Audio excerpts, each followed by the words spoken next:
Number 2, सनातनी वो है जो शराब पीना तो दूर उसे हाथ भी ना लगाए। बताइए कैसे आप इस देश को हिंदू राष्ट्र बनाएंगे? एक हिंदू की पहचान, एक सनातनी की पहचान, वो कभी शराब नहीं पीता। श्री रामचंद्र जी, श्री कृष्ण जी, आप कहते हैं ना, उन्होंने कभी शराब नहीं पी, उन्होंने कभी मांस नहीं खाया। आप क्या कर रहे हैं? और फिर आप अपने आप को उनका वंशज कहते हैं। फिर आप इस देश में राम राज्य लाना चाहते हैं, देश को हिंदू राष्ट्र बनाना चाहते हैं। तो एक असली हिंदू वो है, एक असली सनातनी वो है जो शराब पीना तो दूर शराब को छूता भी नहीं है। और हमारे शास्त्र इस बात का ठोक के प्रमाण देते हैं कि शराब इंसान के लिए कितनी हानिकारक है। साइंस की दृष्टि तो हम सब जानते हैं, लीवर, यकृत, फेफड़े, गुर्दे शरीर को नुकसान देती है, सब जानते हैं। बीमारियों को न्योता देती है। शारीरिक नुकसान तो है ही हैं शराब पीने के। आध्यात्मिक नुकसान क्या है, ये संत रामपाल जी ने बताया, ये भगवान ने आके बताया, जिन्होंने इंसान को बनाया है, जिन्होंने इस बॉडी को रचा है। उन्होंने आके बताया कि शराब पीवे कड़वा पानी और 70 जन्म कुत्ते के जानी। जो व्यक्ति एक प्याला शराब का पीता है वो 70 जन्म लगातार मरने के बाद में कुत्ते के भोगता है। ये क्यों बनी है 84 लाख योनियां? अरे भगवान को इंसान पे दया क्यों आ गई?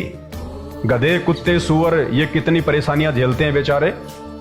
आप तो गर्मी में एसी लगा लोगे, सर्दी में हीटर लगा लोगे, बीमार हो गए डॉक्टर के पास चले जाओगे, भूख लगी तो खाना खा लोगे, होटल में चले जाओगे, अच्छे अच्छे जूते और कपड़े पहन लोगे, गाड़ियों में घूमोगे, एरोप्लेन में घूमोगे। तो फिर भगवान ने इनके साथ में भेदभाव क्यों किया? क्या भगवान भी भेदभाव करता है? और जो भेदभाव करता है अपनी आत्माओं के साथ में, कि उन्होंने 2% तो इंसान बना दिए, 98% उन्होंने जानवर बना दिए, तो फिर वो भगवान कहां हुआ? भगवान तो पक्ष और विपक्ष से दूर निष्पक्ष होता है। भगवान तो न्याय करता है, अन्याय नहीं करता। तो बाकी जो योनियां हैं, गधे, कुत्ते, सुअर, जितने भी जंगली जानवर हैं, पशु हैं, पक्षी हैं, ये इनके अंदर भी तो आत्मा है। ये क्यों परेशानियां उठा रहे हैं? ये क्यों इतने कष्ट उठा रहे हैं? ये भी पहले आप और हमारी तरह इंसान थे। इनको भी भगवान ने प्रसन्न होके एक मानव शरीर दिया था भक्ति के लिए, शास्त्र अनुकूल भक्ति के लिए। गीता जी के अनुसार सर्वप्रथम गुरु बनाकर भक्ति करने के लिए, और गुरु भी कोई नकली नहीं। गीता जी के अनुसार तत्वदर्शी संत, जो सभी शास्त्रों का ज्ञाता हो। लेकिन उस समय हम लोग जब इस प्रकार से किसी ने वीडियो बनाए होंगे, किसी ने समझाया होगा, तो हमने उनकी बातों पे ध्यान नहीं दिया कि बकवाद करता है, ये क्या जाने, ये कल का लड़का। और हमने उनकी बातों पे विचार नहीं किया, उल्टी साधना करते रहे। और मरने के बाद जो परमात्मा का विधान है, गरुड़ पुराण नहीं पढ़ा आपने अभी? सबसे बड़ी कमजोरी यही तो है कि हम अपने शास्त्रों को नहीं पढ़ते। शास्त्र पढ़ने का अधिकार तो केवल हमने एक जाति विशेष को दे दिया, ब्राह्मण वर्ग को, धर्म गुरुओं को दे दिया कि बस तुम पढ़ाओ हमें। सबसे बड़ी कमजोरी कि आप अपने धर्म ग्रंथों से अपरिचित हैं, इसलिए आप धोखा खा रहे हैं। मरने के बाद में गधे, कुत्ते, सुअर बनते हैं, 84 लाख योनियों में जाते हैं। तो ये जितने भी ये पशु पक्षी हैं, ये कीट पतंग, मक्खी, मच्छर, जंगली जानवर, पशु, ये कोई और नहीं है। ये वही है जो पहले इंसान थे, जिनको भगवान ने भक्ति के लिए शरीर दिया था, लेकिन गफलत में रहे, किसी की बातों पे ध्यान नहीं दिया, और मरने के बाद में परमात्मा के विधान अनुसार लक 84 भोग रहे हैं। तो शराब का एक प्याला जो व्यक्ति पीता है, जो एक गिलास पीता है शराब का, परमात्मा कहते हैं, सूक्ष्म वेद में लिखा हुआ है, कबीर सागर में उस कबीर परमात्मा ने आके बताया उस व्यक्ति के 70 जन्म लगातार कुत्ते के होते हैं। शराब पीवे कड़वा पानी, 70 जन्म कुत्ते के जानी। जबकि यहां तो सरकार ने दारू के ठेके खोल रखे हैं। आप किसके भरोसे भारत को हिंदू राष्ट्र बनाने जा रहे हैं?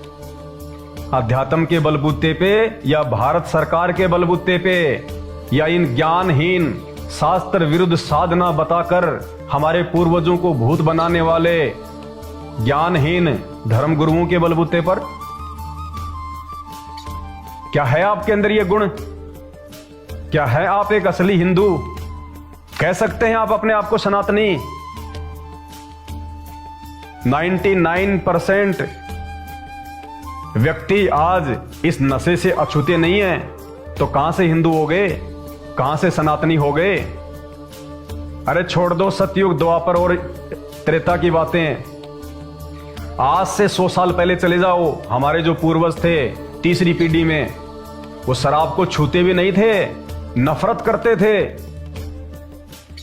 और गांव में यदि कोई व्यक्ति शराब पीता था तो कोई एक आध व्यक्ति, अगर 1000 लोगों की बस्ती है उसमें बड़ी मुश्किल से 100 साल पहले एक ऐसा निकम्मा व्यक्ति होता था जो शराब पीता था, जो नशा करता था। और उस शराबी व्यक्ति से हर कोई नफरत किया करता था।